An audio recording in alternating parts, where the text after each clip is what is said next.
au sujet du Fonds monétaire international, mais c'est une espèce de banque entre les pays, alors qu'il y a aussi cette capacité étonnante à fabriquer de l'argent.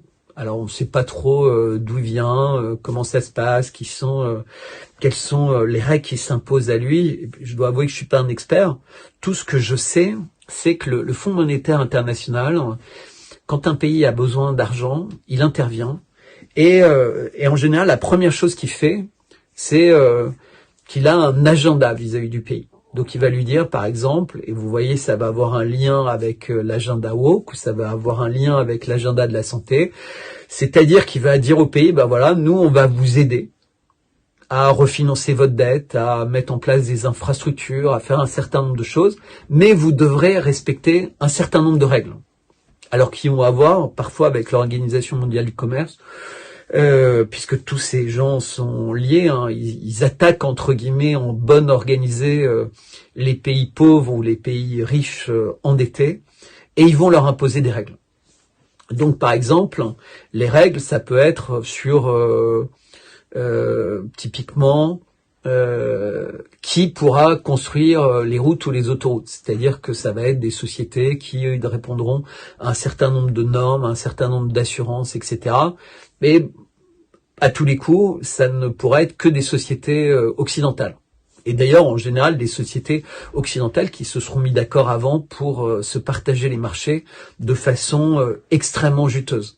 Mais ça peut être aussi de montrer qu'ils ont l'intention d'être exemplaires par rapport aux communautés LGBT, ou d'être même exemplaires par rapport aux communautés trans, ou réviser entre guillemets leur histoire, ou réorganiser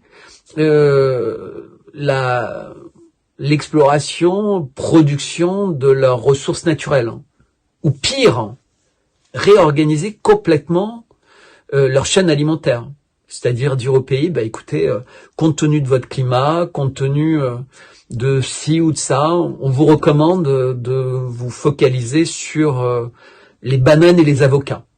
Et donc d'un seul coup, un pays qui avait pléthore de tous les fruits et légumes possibles, un pays tropical, va se retrouver avec 90% de sa production qui est à destination de l'international pour permettre en Europe et aux États-Unis d'avoir à très petit prix à l'arrivée dans les magasins, pas forcément à très petit prix pour le consommateur, mais des produits qui dans le passé étaient luxueux, mais qui va avoir évidemment des conséquences terribles pour l'économie du pays en question.